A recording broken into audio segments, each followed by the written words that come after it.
నమస్తే.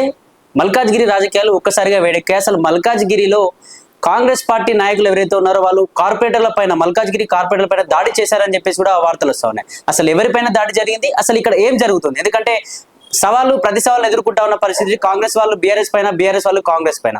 మరి దీనికి సంబంధించి అసలు ఇక్కడ ఏం జరుగుతుందని చెప్పేసి పూర్తి విషయాలు మాట్లాడే ప్రయత్నం చేద్దాం. మనతో పాటు మల్కాజ్గిరి కార్పొరేటర్ శ్రావణ్ అన్న ఉన్నారు. అన్న, చెప్పండి అసలు ఏం జరుగుతుంది? నిజంగా కార్పొరేటర్ల పైన దాడి జరిగిందని చెప్పేసి కూడా వార్తలు వస్తారు. నిజంగా కార్పొరేటర్ల పైన దాడి జరిగితే ఏం జరిగింది ఇక్కడ?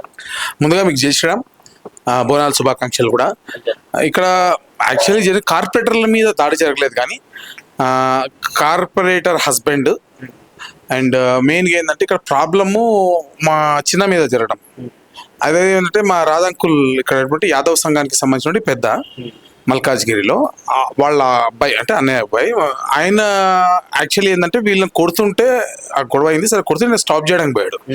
ఈయనని కొట్టడం అనేది వల్ల కొద్దిగా మల్కాజ్గిరి భగ్గుమంది బేసికలీ మెయిన్గా. ఎందుకంటే జనరల్గా వాళ్ళకి సంబంధం లేదు ఇష్యూ. ఇది ఇష్యూ ఏంటి?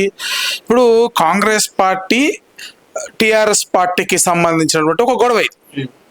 ఇది ఒక మతానికి సంబంధించింది కాదు, ఇది ఒక కులానికి సంబంధించి కాదు, ఇది ఒక వర్గానికి సంబంధించింది కాదు. ఓకే, ఫస్ట్ ఆ ప్రోగ్రామ్కి నేను కూడా ఇన్వైటెడ్. నేను కూడా యాజ్ ఏ కార్పొరేటర్ ఇన్వైటెడ్. నేను ఎయిర్పోర్ట్ పోయి మా వాళ్ళు కొద్ది ఊరికి వెళ్ళడము ఒక పని వల్ల నేను ఆ ప్రోగ్రామ్ పోలేకపోయినా. నైట్ వరకు అంతా మా వాళ్ళందరూ కూడా ఫెస్టివల్ ఆడవిడిలో ఉన్నాం, అందరం పనులు చూసుకుంటున్నాం కదా. అందరం పొద్దున్న వరకు పోదామంటే అందరూ ఎవరు లేవలే, మా వాళ్ళు కూడా సరే వద్దులే అన్నట్టు ఇక పోలేకపోయినాం పనుల వల్ల. సరే, ఇప్పుడు విషయం ఏంటంటే ఇప్పుడు ఎవరైతే దెబ్బలు తిన్నారో అసలు వాళ్ళే ప్రధానంగా ఈ మొత్తం పంచాయతీ కారణం. మల్కాజ్గిరిలో August 15th రోజు నా పైన దాడి జరిగింది కదా. అసలు చేయించింది ఎవరు? తీసుకొచ్చిన వీళ్ళు కదా, వీళ్ళే తీసుకొచ్చారు. మీకు వీడియో షేర్ చేస్తాను మీకు కావాలంటే. నా ఫైల్ ఉండే పట్ట కొట్టిరు నన్ను. ఎందుకన్నా అసలు కార్పొరేటర్ పైన అట్లా కొట్టడం ఏంటంటే ప్రజలు ఎన్నుకున్న కార్పొరేటర్ దాడి జరిగింది కార్పొరేటర్ మొగుడు మీద మాత్రమే. కానీ ఆ రోజు నేను కార్పొరేటర్నే కొట్టిరు డైరెక్ట్ గా. నేను ఎవరిని ఎవరి జోలికి పోను. కేవలము అభివృద్ధికి సంబంధించినటువంటి ఒక వాదోపవాదాలు పొలిటికల్లో కామన్ హీట్. వాళ్ళకి ఏంటంటే అది కూడా కాదు. ఏంటంటే ఒక చిన్న స్థాయి నుంచి ఉన్నటువంటి వ్యక్తి, ఒక చిన్న సామాజిక వర్గానికి చెందినటువంటి, అంటే సాఫ్ట్ కార్నర్ ఉండాల్సి, ఒక సాఫ్ట్వేర్ ఎంప్లాయీగా సాఫ్ట్గా ఏ సపోర్టు బ్యాక్గ్రౌండ్ సపోర్ట్ లేనటువంటి ఒక చిన్న కుటుంబం నుంచి వచ్చి, అంటే నాన్ కాంట్రవర్షియల్ ఫ్యామిలీ, చిన్న నుంచి హార్డ్ వర్క్ చేసుకుంటూ వచ్చి కింద నుంచి వచ్చిన వాళ్ళం కాబట్టి వీడు మా ముందు కార్పొరేటర్ అయ్యి మా ముందు మమ్మల్నే ఓడగొడతాడా? మేము మల్కాజ్గిరిలో మేము పెద్ద రౌడీ షీటర్లాగా ఉన్నాము ఒకప్పుడు, మేము మా నుంచి వాళ్ళు లేరు అన్న ఒక మైండ్ సెట్ తోటి ఆ రోజు దాడి చేయించారు. నేను గెలిచానన్న ఉద్దేశంతో అప్పుడున్నటువంటి వాళ్ళు మా మీదే ఇచ్చేస్తారన్నట్టు నా మీద. కేవలం జరిగింది ఏంది అక్కడ? ఓన్లీ ఇప్పుడు రెండు పార్టీలు అన్నాక పొలిటికల్, మీ ఫండ్స్ ఎన్ని ఇచ్చారు, మీరు ఎన్ని ఫండ్స్ ఇచ్చారనే దానిపై చర్చ జరుగుతుంది. సౌమ్యంగా వాదోపవాదాలు జరుపుకోవాలి. డైరెక్ట్ కొట్టేసారు. ఆ రోజు చేసిందే వీళ్ళు. ఈ రోజు ఎవరైతే దెబ్బలు, మా రాధాంకులు అదే చెప్పిండు, ఏ దొంగలైతే తెచ్చిర్రో ఆ దొంగలే ఈరోజు తన్నులు తిన్నారని. యాక్చువల్లీ వాస్తవం ఇది. సరే, జరిగింది. ఇప్పుడు మీరు ఒక సబ్జెక్ట్ ఉండి అక్కడ సబ్జెక్టు కాంగ్రెస్ పార్టీకి టిఆర్ఎస్ పార్టీకి సంబంధించిన ఒక అంశం జరిగింది. ఇక్కడ మా చిన్న దగ్గర రాకపోయి ఉంటే మేము ఎవరు రెస్పాండ్ అయ్యేటోళ్ళం కూడా కాదు. వాస్తవంగా రెస్పాండ్ దగ్గర కూడా రాయటోళ్ళం కాదు. బేసికలీ మాకు సంబంధం లేని సబ్జెక్ట్ వదిలేసేటోళ్ళం. భగవంతుడు ఎవరు పాపం వాడిది. నన్ను అందుకే ఎంతో మంది అడిగారు, అన్నా నీ మీద కొట్టిన వాళ్ళందరూ సంఘనాయక పేరన్నా ఎట్లా మాట్లాడాలి, నువ్వు స్టేట్మెంట్ అన్న కర్మ నేను మాట్లాడనని చెప్పిన. ఎందుకంటే ఎవరు పాపం వాడితే నిజంగా ఈ రోజు కూడా ఆ రోజు నన్ను కొట్టారన్న బాధ నాకు లేదు. ఈ రోజు నన్ను కొట్టిన వాళ్ళు దెబ్బలు తిన్నారన్న సంతోషం లేదు. గుండె మీద చేసుకొని చెప్తున్నా. ఈ గుండె మీద చేసుకొని భగవంతుడు సాక్షిగా నేనేమనుకుంటున్నా అంటే న్యూట్రల్గా ఉండాలనేది నా మైండ్ సెట్. ఎందుకంటే కర్మ, ఇప్పుడు ఎవరి బాధలు నా పని ఏంది? నేను ఒక లుక్రేషియస్ ఒక లైఫ్లో ఉండి 4-5 లక్షలు సంపాదించుకుని నెలకి జీతం తీసుకునేటువంటి యూకేలో ఉన్నటువంటి వాడిని సంపాదించుకుని ఒక మంచి హై లెవెల్ పొజిషన్లో ఒక Guinness book of world record certificate holder, నేను సర్టిఫికేట్ పెట్టుకున్నాను సాఫ్ట్వేర్ కోడింగ్లో. ఎన్నో అవార్డులు తీసుకున్నా, ఇన్నోవేషన్ అవార్డ్స్ తీసుకున్నా. నేను అటు ఈ దేశం కోసం చేయాలి, సమాజం కోసం చేయాలన్న ఉద్దేశంతో అన్ని వదిలేసిన, సర్వస్వం త్యాగం చేసిన. ప్రతి నిమిషము నా మల్కాజ్గిరి ప్రజల కోసం, ఈ దేశం కోసం ఉపయోగపడాలన్న ఒక ఆలోచనతోటి నా సంపాదన, నా భార్య, నా బిడ్డలు, నా వ్యక్తిగత పరిస్థితులు, నా ఇంట్లో ఫ్యామిలీ పరిస్థితులు ఈ రోజు ఎవరి దగ్గర చెప్పలేదన్నా. అవన్నీ కూడా ఎవరి దగ్గర డిస్కస్ చేయలేదు. ఎన్ని కష్టాలున్నా నా ఏడుపు నేను దేవుడి దగ్గర ఇచ్చిన, కానీ ఎవరి దగ్గర చెప్పుకోలే. ఓకే, ఇంత కష్టమైన స్థితిలో కూడా నేను పని చేసుకుంటూ పోతుంటే ఉత్తగా చేసిర్రు, కొట్టిర్రు. తెల్లారు లేస్తే నా మీద బురద చల్లాలి, ఏదో ఒకటి మాట్లాడాలా, ఏదో ఒకటి మీటింగ్ చేసి చేయించాలా. నేనేం చేస్తున్నా? After all what I'm I doing? ప్రతిరోజు ప్రజల దగ్గర తిరిగి ఏ సమస్యలను చూసి జిహెచ్ఎంసీతోనో ఆ కన్సర్న్ డిపార్ట్మెంట్ కొట్లాడి పనులు చేస్తున్నా. విషయం ఎందుకు చల్లాలి నా పైన? నేనేమన్నా వాళ్ళకి శత్రువునా? మాకేమన్నా ఆస్తి పంచాయతీలు ఉన్నాయా? మాకు కంచం పొత్తు లేదు, మంచం పొత్తు లేదు. కంచం విరోధం లేదు, మంచం విరోధం లేదు. మరి నా మీద ఎందుకు మీకు అంత ద్వేషం? ఎందుకు విషయం చిమ్ముతున్నారు? నేను చేసిన వందల మంది కాల్స్, నాకు వందల కాల్స్ మల్కాజ్గిరి చేసి, అన్న నువ్వు ఈ సబ్జెక్ట్లో పోకు, నువ్వు మాట్లాడకు, నువ్వు అనవసరంగా ఎందుకు, ఇప్పుడు దేవుడు చూసుకుంటాడు అన్న టైప్లో వదిలేస్తారు. నేను అందుకే, కాకపోతే ఏంటంటే ఇక్కడ మా చిన్న లేకపోయి ఉంటే మేము అసలు స్పందించే వాళ్ళం కూడా కాదు. కాకపోతే ఏంటంటే ఆయన ఆపడానికి పోయినటువంటి వ్యక్తి మీద దాడి చేయడం సమంజసమా? మీరు చెప్పండి. కరెక్ట్ కాదు కదా. అంత చేసి ఈ బీఆర్ఎస్ నాయకులు ఇప్పుడు ఏం మాట్లాడతారు తెలుసా? బీజేపీ కార్పొరేటర్లకు ఆయన సపోర్ట్ చేస్తున్నట్టు. ఏదో సపోర్ట్? ఒక లెటర్ చూపిమని. నోటికి వచ్చినట్టు మాట్లాడడం కాదు కదా. మీరు నాకు రోజు కలుస్తారు, నా ఆఫీస్కి వెళ్ళి పోతారు, నేను మీ ఇంటికి వెళ్ళి ముందుకెళ్ళి పోతా, ఎవ్రీడే మీతో మాట్లాడతా, మీతో కలుస్తా. నేను ఏ రోజు అయినా మాట్లాడినా కలిసిన ఎప్పుడు హాస్పిటల్లోనో ఏదో ఫంక్షన్లోనో ఇక్కడ కనపడితే మీరు పక్కన ఉన్నప్పుడే కదా. ఇప్పుడు ఆయన పక్కన అటు వీళ్ళు ఇటు నేను ఉన్నప్పుడు వాళ్ళు ఉన్నది తీసేసి మేము ఉన్నదే ఫోటో ఇచ్చి మార్కెట్లో తిత్తుంటారు వీళ్ళు. హాస్పిటల్లో ఒకసారి మా ఈ గారు యాక్సిడెంట్ అయింది, చేయరు పరామర్శించి పోయినప్పుడు కలిసినాం. బేసికలీ ఒక ఈ స్టాచ్యూ ఇనాగరేషన్ అప్పుడు. అంటే వీళ్ళు అంటే ప్రజలలో ఎంత విషం చల్లేటువంటి ప్రయత్నం. హైడ్రాని మీరు సపోర్ట్ చేశారట. హైడ్రాని ఎవరు కొట్లాడినా మీకు తెలిపండి. మీరు మేము రక్తం బట్టలు చెప్పుకొని నిన్న కూడా కొబ్బరికాయ కొట్టొచ్చిన, అవునా కదా? మేము కదా కొట్లాడుతుంది వారి కోసము, వాళ్ళకి వ్యతిరేకంగా. ఇవన్నీ రివర్స్ లో మాట్లాడి ప్రజలకి ఒక మభ్య పెట్టేటువంటి ప్రయత్నం చేస్తుంటారు. సరే అన్ని భరించిన, ఎందుకంటే ఇప్పుడు వాళ్ళు వాస్తవంగా కూడా చెప్తున్నా, నా దగ్గర డైలీ వచ్చాను నీ గురించి ఇట్లా మాట్లాడారు అంటారు. నేను వాళ్ళ వీడియోలు కూడా చూడలేదు కూడా, ప్రామిస్ చెప్తున్నా, ఈ రోజు చూడడం కూడా. ఎందుకంటే టైం వేస్ట్. ఎవరిదైనా మంచి విషయం నేర్చుకుంటే మనకు ఉపయోగపడుతుంది. నాకు ప్రజలకు ఉపయోగపడాలి. నేను స్పెండ్ చేసే ప్రతి నిమిషము నా జీవితాన్ని, నా సంపాదనని, నా కుటుంబాన్ని వదిలేసిన ప్రతి నిమిషము ఈ దేశానికి అంకితం, ఈ మల్కాజ్గిరి ప్రజలకు అంకితం కావాలన్నది నా అర్థం. ఈ సందర్భంలో ఈ ఇద్దరి మధ్యలో గొడవ వల్ల మావోన్ మీదకి రావడం వల్ల ఇక్కడ వచ్చినటువంటి పంచాయతీ, ఇక్కడ మళ్ళీ ఏం మాట్లాడుతున్నారు? ఇక్కడ ఇంత జరిగిన బీఆర్ఎస్ వాళ్ళు ఏం మాట్లాడింది తెలుసా? నా బాధ అనిపించిన అంశం ఏంటంటే, ఒక 42% రిజర్వేషన్ వల్ల ఓసీలు బీసీల మీద దాడి చేశారు. అన్న మా రాధాకాక చుట్టూ ఉండేటోళ్ళు బ్రాహ్మణ్స్, వైశ్యాస్ అందరు ఉంటారు. ఒక్కరు కాదు, ఇక్కడ మల్కాయలు అందరు కలిసి ఉంటారు. ఇది కులానికి పంచాయతీ కాదు, ఇది కులానికి సంబంధించినటువంటి పంచాయతీ కానే కాదు, మతానికి సంబంధించిన పంచాయతీ. ఒక పార్టీలకు సంబంధించిన వాళ్ళ వ్యక్తిగత మీ ఎంబడ తిరిగిన వాళ్ళు మీ ఎంబడ లేరు. ఇప్పుడు పంచాయతీ ఏంది?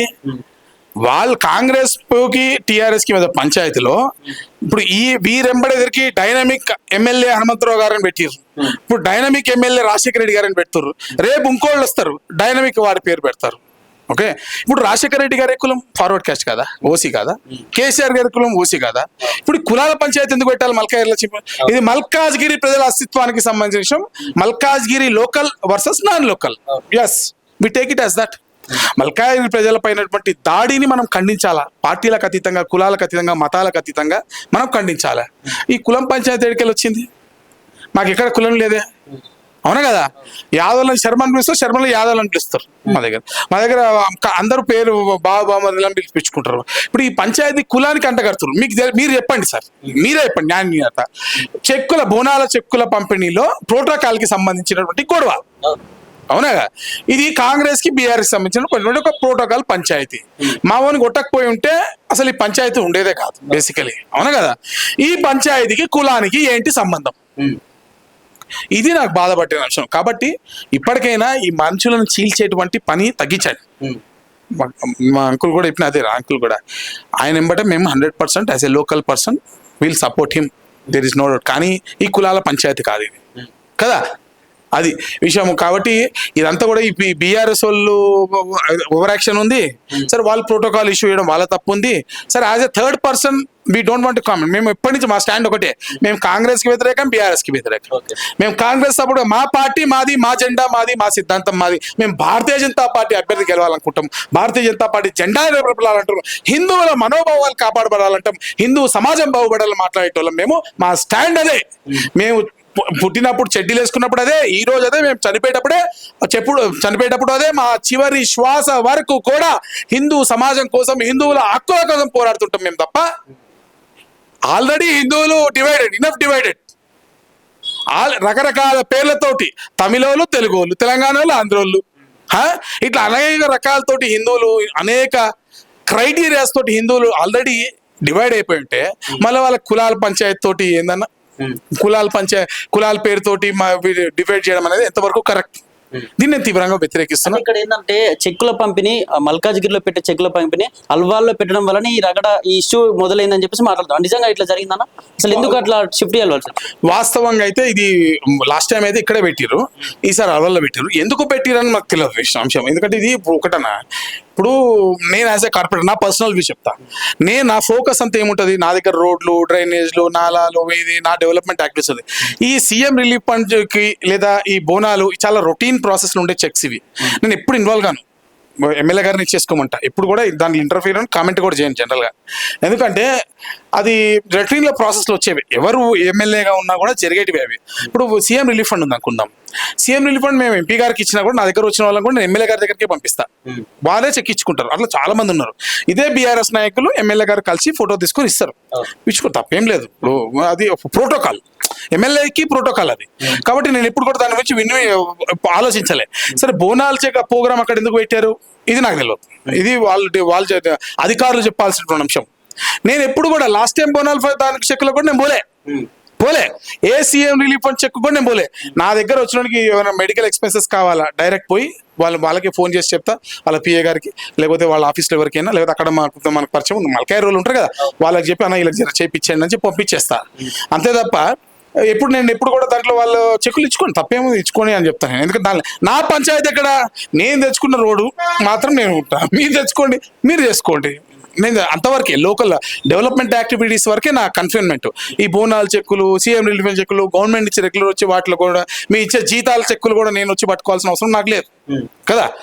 దాని గురించి కాకపోతే మరి ఎందుకు అధికారులు ఇట్లా చేసిరో నాకు తెలియదు. కానీ ఏదేమైనప్పటికీ కూడా మల్కాజ్గిరిలో దాడుల సంస్కృతి కరెక్ట్ కాదు.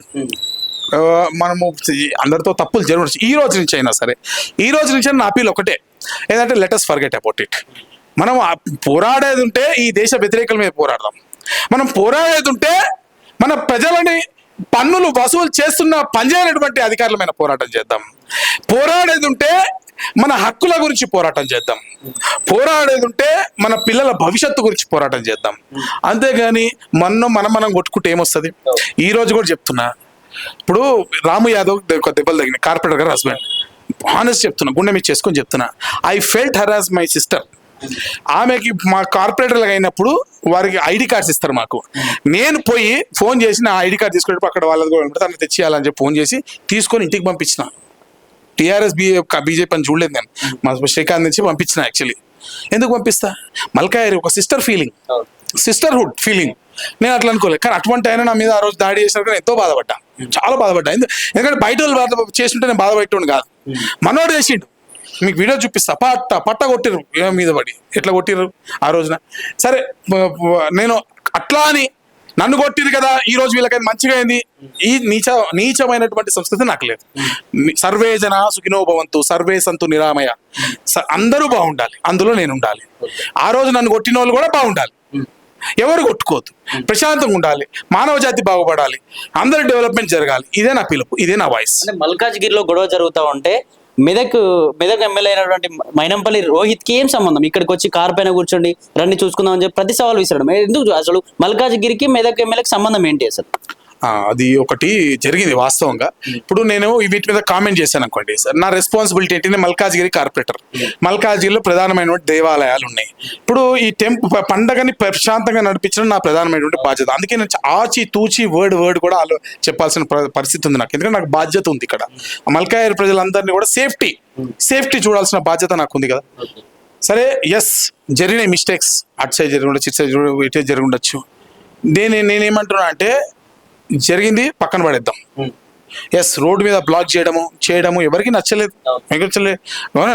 వాస్తవమే. సరే, అతను కూడా నేర్చుకోవాల్సిన అవసరం ఉండొచ్చు. ఇప్పుడు మనిషి లర్న్ చేసుకోవాలి. ఇది మిస్టేక్ అని ఆయన గ్రహిస్తే ఆయనకి ఫ్యూచర్ ఉంటుంది. ఇంకోసారి చేయకుండా ఉంటే మిస్టేక్ చేయడం మనిషి నైజం, కానీ మిస్టేక్ని గ్రహించి దానికి సరిదిద్దుకోగలిగినోడు మనిషి. ఇంకా తెలుసుకోవాలి. ఇప్పుడు అతను యంగ్ బాయ్, పెద్ద వయసున్న వ్యక్తి ఏం కాదు కదా, ఉండొచ్చు because of background what ever చేసుకుంటే. కానీ తెలుసుకోవాల్సిన విషయం ఏంటంటే అది అట్లా చేయడం అనేది తప్పు. ఫర్దర్గా మనం అట్లాంటి యాక్టివిటీస్లో ఇన్వాల్వ్ కాకుండా ప్రజాసేవలో వెళ్తే బాగుంటుంది అన్న మైండ్ సెట్తో ఉంటే ఫ్యూచర్ ఉంటుంది వాళ్ళకి, అంతే కదా. ఇదే నేను చెప్పిన సలహా అనుకుంటున్నా. కాబట్టి ఈ గొడవలతో బోనాల పండుగ ముందుకుంది, బోనాలు కూడా ప్రశాంతంగా జరుపుకుందాం. నా మల్కాయ ప్రజలందరూ అందరికీ విజ్ఞప్తి ఒకటే, దయచేసి పండుగ అయ్యే వరకు ఎవరు ఏం మాట్లాడద్దు. బోనాల పండుగ రోజు కొట్లాటలు అయితే అని ఒకప్పుడు ఉంటుండే, కానీ ఇప్పుడు ఈ మధ్య కాలంలో ఎప్పుడు నేను చూడలే, ప్రశాంతంగా నడిచేది. ఇప్పుడు కూడా ఈ ఇయర్ కూడా అట్లా నడిపించేద్దాం, ఈ ప్రశాంతంగా నడిపించేద్దాం. తర్వాత ఏమైనా ఉంటే మీటింగ్ పెడతా అన్నారు మల్కాయి వాళ్ళు, ఏం చేద్దామని దాంట్లో కూర్చొని చర్చించుకుందాం, డిసైడ్ చేసుకుందాం. గొడవలు ఎట్లా కాకుండా అందరం కూర్చొని ఆలోచన చేసుకుందాం. ఈ గొడవల గురించి కాకుండా డెవలప్మెంట్ వైపు ఎట్లా పోవాలని మనం అందరం కూడా కలిసి డిసైడ్ చేద్దాం. మనుషులం కదా అందరం కూడా. కాబట్టి ఎందుకు గొడవలు చేస్తే ఎవరికి వచ్చింది లాభం ఏముంది? ఎవరికి వచ్చిన లాభం ఏముంటుంది? ఎవరికి లాభం రాదు, అందరూ నష్టపోతారు. ఇప్పుడు చిన్న అన్నిటనే ఒక రాకులు ఒక ఇది మల్కాజ్గిరిలో వాళ్ళని కొడితే బాధ అనిపించదా? మాకు కూడా అనిపిస్తుంది. ఇప్పుడు అట్లనే ఇప్పుడు రాముకు తిన్నా కూడా నేను బాధపడ్డా, సరే నాన్న కొట్టుకోవచ్చు. బట్ ఎవరైనా మనుషులే. ఇప్పుడు అవతల వాళ్ళు కాంగ్రెస్ వాళ్ళు తాగినా, మా మల్కేర్ వాళ్ళు తాగినా, మా వెంకటేశ్వర ఉన్నాడు, లేకపోతే ఇంకోళ్ళు ఉన్నారు. ఇప్పుడు ఇక్కడ పార్టీ కాదు, పక్కన పెడితే లోకల్ మల్కాజ్గిరి వాళ్ళు కాంగ్రెస్ వాళ్ళు దెబ్బలు తిన్నా, టీఆర్ఎస్ వాళ్ళు దెబ్బలు తిన్నా మానోళ్ళే కదా. అందరు తెల్లారులేసి ముఖం గుప్పించుకునేటోళ్ళే కదా. ఎవరు దెబ్బ తిన్నా బాధపడాల్సింది ఎవరు? మల్కాయరులే కదా. కాబట్టి ఈ గొడవలతో దయచేసి పండగని ప్రశాంతంగానండి. ఈ రోజు మనం ఏదో స్టేట్మెంట్లు ఇచ్చుకున్నాం అనుకోండి, ఇంకా పెద్దది అవుతుంది. పండగ తర్వాత కూర్చుందాం, ప్రశాంతంగా ఆలోచిద్దాం, డెవలప్మెంట్ మీద ఫోకస్ చేద్దాం.